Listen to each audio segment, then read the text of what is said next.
ಸಂಸ್ಥೆಗಳು ಎಲ್ಲರೂ ಕೂಡ ಬಂದು ಭಾಗವಹಿಸಿದ್ದಾರೆ. ಹಾಗೂ ಇದನ್ನ ಬೆಂಗಳೂರು ನಾರ್ತ್ ಕಾರ್ಪೊರೇಷನ್ ವತಿಯಿಂದ ಅವರ ಆಯುಕ್ತರಿಂದ ಹಿಡಿದು ಎಲ್ಲರೂ ಸೇರಿ ಕಾರ್ಯಕ್ರಮ ಆಯೋಜನೆ ಮಾಡಿದ್ದಾರೆ. ಎಲ್ಲ ಅಧಿಕಾರಿಗಳಿಗೂ ಸ್ವಾಗತ ಬಯಸುತ್ತಾ ಇವತ್ತು ಮಾನ್ಯ ಮುಖ್ಯಮಂತ್ರಿಗಳ ಸೂಚನೆ ಮೇರೆಗೆ ಈ ಒಂದು ಅಭಿಯಾನಕ್ಕೆ ನಾವು ಚಾಲನೆ ಕೊಡ್ತಾ ಇದ್ದೇವೆ.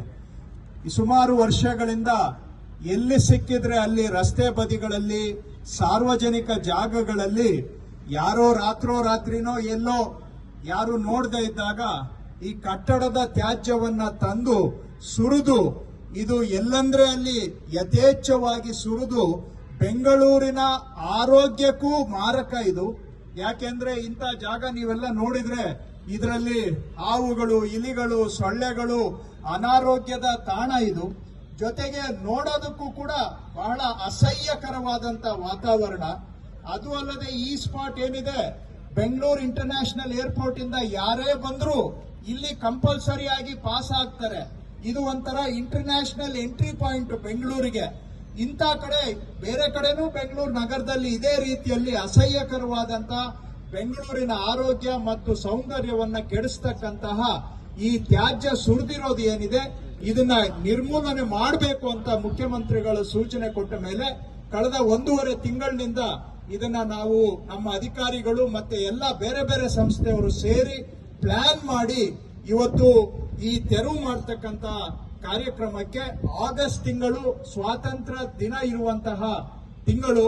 ಈ ಆಗಸ್ಟ್ ತಿಂಗಳಿನಲ್ಲಿ ಕಟ್ಟಡ ತ್ಯಾಜ್ಯದಿಂದ ಸ್ವಾತಂತ್ರ್ಯ ಬೆಂಗಳೂರಿಗೆ ಸಿಗಬೇಕು ಅಂತೇಳಿ ನಾವು ನೀವು ಎಲ್ಲರೂ ಸೇರಿ ಜಸ್ಟ್ ಕ್ಲೀನ್ ಬೆಂಗಳೂರು JCB ಮಾಡೋಣ, ಬೆಂಗಳೂರಿನ ಸುಧಾರಣೆ ಮಾಡೋಣ ಅನ್ನುವಂತ ಈ ಅಭಿಯಾನಕ್ಕೆ ಮಾನ್ಯ ಮುಖ್ಯಮಂತ್ರಿಗಳು ಚಾಲನೆಯನ್ನ ಕೊಟ್ಟಿದ್ದಾರೆ. ಸಾರ್ವಜನಿಕ ಸ್ಥಳಗಳಲ್ಲಿ ಸಾವಿರಾರು ಜಾಗದಲ್ಲಿ ಈ ತರ ಇದೆ. ಡೆಬ್ರಿಸ್ ಒಂದೇ ಅಲ್ಲ, ಕೆಲವು ಕಡೆ ಪೈಪ್ಗಳು ಬಿಟ್ಬಿಟ್ಟಿದ್ದಾರೆ, ಕೆಲವು ಕಡೆ ಕಂಬಗಳು ನಿಂತೋಗಿದೆ.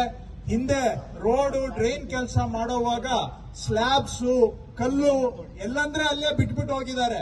ಒಂದು ಅರ್ಧ ತೆಗ್ದಿದ್ದಾರೆ, ಅರ್ಧ ಅಲ್ಲೇ ಬಿಟ್ಬಿಟ್ಟಿರ್ತಾರೆ. ಇದು ಎಲ್ಲ ಓಡಾಡೋರ್ಗೂ ತೊಂದ್ರೆ, ವೆಹಿಕಲ್ಗೂ ತೊಂದ್ರೆ, ಬೆಂಗಳೂರಿನ ಸೌಂದರ್ಯಕ್ಕೂ ಕೂಡ ಮಾರಕ ಇವೆಲ್ಲವೂ ಕೂಡ. ಹಾಗಾಗಿ ಮುಖ್ಯಮಂತ್ರಿಗಳ ಸೂಚನೆಯಂತೆ ನಾವು ಇವತ್ತು ಜನಗಳಿಗೆ ಈ ಅಭಿಯಾನದ ಮುಖಾಂತರ ಸಾರ್ವಜನಿಕ ಸ್ಥಳಗಳಲ್ಲಿ ಎಲ್ಲೆಲ್ಲಿ ಈ ತರ ತ್ಯಾಜ್ಯ, ಕಟ್ಟಡ ತ್ಯಾಜ್ಯ ನಿಂತಿದೆ, ಸುರಿದಿದ್ದಾರೆ, ಅದನ್ನ ನಾವು ತೆರವು ಮಾಡ್ತೇವೆ. ಇದರಲ್ಲಿ ಸಾವಿರಾರು ಸ್ಪಾಟ್ಸ್ ಇದೆ. ಪ್ರಿಲಿಮಿನರಿ ಆಗಿ ನಾವು ಗುರುತಿಸಿದಾಗ 1600 ಸ್ಪಾಟ್ ಅಂತ ಬಂತು. ಆದ್ರೆ ನನ್ನ ಪ್ರಕಾರ ಇನ್ನೂ ಹೆಚ್ಚು ಸಾವಿರಾರು ಸ್ಪಾಟ್ಗಳು ಇದಾವೆ. ಒಂದು ಪ್ರಿಲಿಮಿನರಿ ಎಸ್ಟಿಮೇಟ್ ಪ್ರಕಾರ 22,000 ಟನ್ ಇದೆ ಅಂತ ಹೇಳ್ತಾರೆ. ನನ್ನ ಪ್ರಕಾರ 2-3 ಲಕ್ಷ ಟನ್ ಆಗುತ್ತೆ ಇದೆಲ್ಲ ನಾವು ಮಾಡೋಷ್ಟೊತ್ತಿಗೆ. ಅಷ್ಟನ್ನ ತೆರವು ಮಾಡ್ತಕ್ಕಂಥದ್ದು ನಾವು ಎಲ್ಲಾ ಗವರ್ಮೆಂಟ್ ಸಂಸ್ಥೆಗಳು ಒಂದುಗೂಡಿ, ಯಾಕೆಂದ್ರೆ ತಾವು ಕೇಳ್ತಾ ಇರ್ತೀರಾ ಬೆಂಗಳೂರಲ್ಲಿ ಒಂದರಿಂದ ಇನ್ನೊಂದು ಸಂಸ್ಥೆಗೆ ಅಂಡರ್ಸ್ಟ್ಯಾಂಡಿಂಗೇ ಇರೋದಿಲ್ಲ ಅಂತ. ಇವತ್ತು ಎಲ್ಲರೂ ಇಲ್ಲಿ ನಾವು ಸೇರಿದ್ದೇವೆ. ನಾವು ಬರೀ GBA ಒಂದೇ ಅಲ್ಲ, BESCOM, PWSSB, BDA, metro corporation, KRIDE ಎಲ್ಲಾ ಸಂಸ್ಥೆಗಳವರು ಸೇರಿ ಜೊತೆಗೂಡಿ ನಮ್ಮ ಜವಾಬ್ದಾರಿಯನ್ನ ನಾವು ನಿರ್ವಹಣೆ ಮಾಡಬೇಕು ಅಂತ ಈ ತ್ಯಾಜ್ಯ ತೆಗೆಯುವಂತ ಕಾರ್ಯಕ್ರಮಕ್ಕೆ ಮುಖ್ಯಮಂತ್ರಿಗಳ ಮುಖಾಂತರ ಇವತ್ತು ಚಾಲನೆ ಕೊಟ್ಟಿದ್ದಾರೆ. ಕೊನೆಯದಾಗಿ ಸಾರ್ವಜನಿಕ ಜಾಗದಲ್ಲಿರೋದನ್ನ ನಾವು ತೆರವು ಮಾಡ್ತೇವೆ, ಅದು ನಮ್ಮ ಜವಾಬ್ದಾರಿ. ಬೆಂಗಳೂರಿಗೆ ನಮ್ಮ ಜವಾಬ್ದಾರಿಯನ್ನ ನಾವು ನಿರ್ವಹಣೆ ಮಾಡ್ತೇವೆ. ನಾನು ಸಾರ್ವಜನಿಕರಲ್ಲಿ ಮನವಿ ಮಾಡೋದು, ನಿಮ್ಮ ಖಾಲಿ ನಿವೇಶನದಲ್ಲಿ ಇದೇ ರೀತಿ ಕಟ್ಟಡ ಸಾಮಗ್ರಿ, ತ್ಯಾಜ್ಯ, ಮಣ್ಣು, ಅದರ ಮೇಲೆ ಯಥೇಚ್ಛವಾಗಿ ಬೆಳೆದಿರ್ತಕ್ಕಂತ ಕಳೆ ಇವೆಲ್ಲ ಇದ್ರೆ ನಿಮ್ಮ ಖಾಲಿ ಸೈಟ್ ಅನ್ನ ನೀವೇ ಕ್ಲೀನ್ ಮಾಡ್ಕೊಳ್ಳಿ. ನಾವು ಇದನ್ನ ಜುಲೈ 15ನೇ ತಾರೀಕಿಗೆ ಅನೌನ್ಸ್ ಮಾಡಿ ರಿಕ್ವೆಸ್ಟ್ ಮಾಡಿದ್ದೇವೆ. ಆಗಸ್ಟ್ 15ನೇ ತಾರೀಕುವರೆಗೂ ನಾವು ಸಮಯ ಕೊಟ್ಟಿದ್ದೇವೆ. ಅದರಲ್ಲಿ ತಮ್ಮ ಖಾಲಿ ನಿವೇಶನವನ್ನ ದಯವಿಟ್ಟು ತಾವೇ ಸ್ವಚ್ಛ ಮಾಡಿಕೊಂಡು, ನಿಮ್ಮದು ಒಂದು ಅಳಿಲು ಸೇವೆ ಬೆಂಗಳೂರಿಗೆ. ಪಬ್ಲಿಕ್ ಜಾಗ ನಾವು ಕ್ಲೀನ್ ಮಾಡ್ತೀವಿ, ನಿಮ್ಮ ಸ್ವಂತ ಸೈಟ್ ಅನ್ನ ದಯವಿಟ್ಟು ನೀವು ಕ್ಲೀನ್ ಮಾಡ್ಕೊಳ್ಳಿ. ಇದೊಂದು ಬೆಂಗಳೂರಿಗೆ ತಮ್ಮ ಒಂದು ಸಣ್ಣ ಕೊಡುಗೆ. ನಿಮ್ಮನ್ನೇನು ನಾವು ರೋಡ್ ಕ್ಲೀನ್ ಮಾಡಕ್ ಕೇಳ್ತಾ ಇಲ್ಲ, ರೋಡ್ ನಾವೇ ಕ್ಲೀನ್ ಮಾಡ್ತೀವಿ. ನಿಮ್ ಖಾಲಿ ಸೈಟ್ ಅನ್ನ ದಯವಿಟ್ಟು ತಾವು ಕ್ಲೀನ್ ಮಾಡ್ಕೊಳ್ಳಿ ಅಂತ ಮನವಿ ಮಾಡ್ತಾ ಇದ್ದೇವೆ.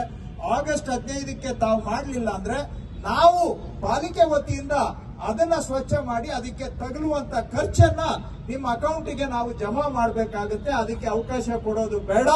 ನೀವು ಸಹ ಏನಾದ್ರೂ ಬೆಂಗಳೂರಿನಲ್ಲಿ ಸುಧಾರಣೆ ಆಗ್ಬೇಕಂದ್ರೆ ನಾವು ನೀವು ಜೊತೆಗೂಡಿ ಕೈ ಜೋಡಿಸಿದ್ರೆ ಮಾತ್ರ ಸುಧಾರಣೆ ಸಾಧ್ಯ. ನಮ್ಮ ಜವಾಬ್ದಾರಿ ನಾವು ಮಾಡ್ತೇವೆ, ನಿಮ್ಮ ಒಂದು ಅಳಿಲು ಸೇವೆಯನ್ನ ತಾವು ಮಾಡಿ ಅಂತ ಹೇಳಿ ಇವತ್ತು ಈ ಆಗಸ್ಟ್ ತಿಂಗಳಿನಲ್ಲಿ ಸ್ವಾತಂತ್ರ್ಯ ದಿನ ಇರುವಂತಹ ತಿಂಗಳು ಇದು. ಈ ಕಟ್ಟಡ ತ್ಯಾಜ್ಯದಿಂದನೂ ಬೆಂಗಳೂರಿಗೆ ಸ್ವಾತಂತ್ರ್ಯ ಸಿಗಬೇಕು ಅಂತೇಳಿ ನಾವು ನೀವು ಜೊತೆಗೂಡಿ ಜಸ್ಟ್ ಕ್ಲೀನ್ ಬೆಂಗಳೂರು JCB ಮಾಡೋಣ, ಬೆಂಗಳೂರು ಸುಧಾರಣೆ ಮಾಡೋಣ ಅನ್ನೋ ಕಾರ್ಯಕ್ರಮಕ್ಕೆ ಮಾನ್ಯ ಮುಖ್ಯಮಂತ್ರಿಗಳು ಬಹಳ ಸಂತೋಷದಿಂದ ಚಾಲನೆ ಕೊಟ್ಟಿದ್ದಾರೆ. ಅವರಿಗೆ ಮತ್ತೊಮ್ಮೆ ನಮ್ಮ ಎಲ್ಲರ ಪರವಾಗಿ ಅವರಿಗೆ ನನ್ನ ಧನ್ಯವಾದಗಳು.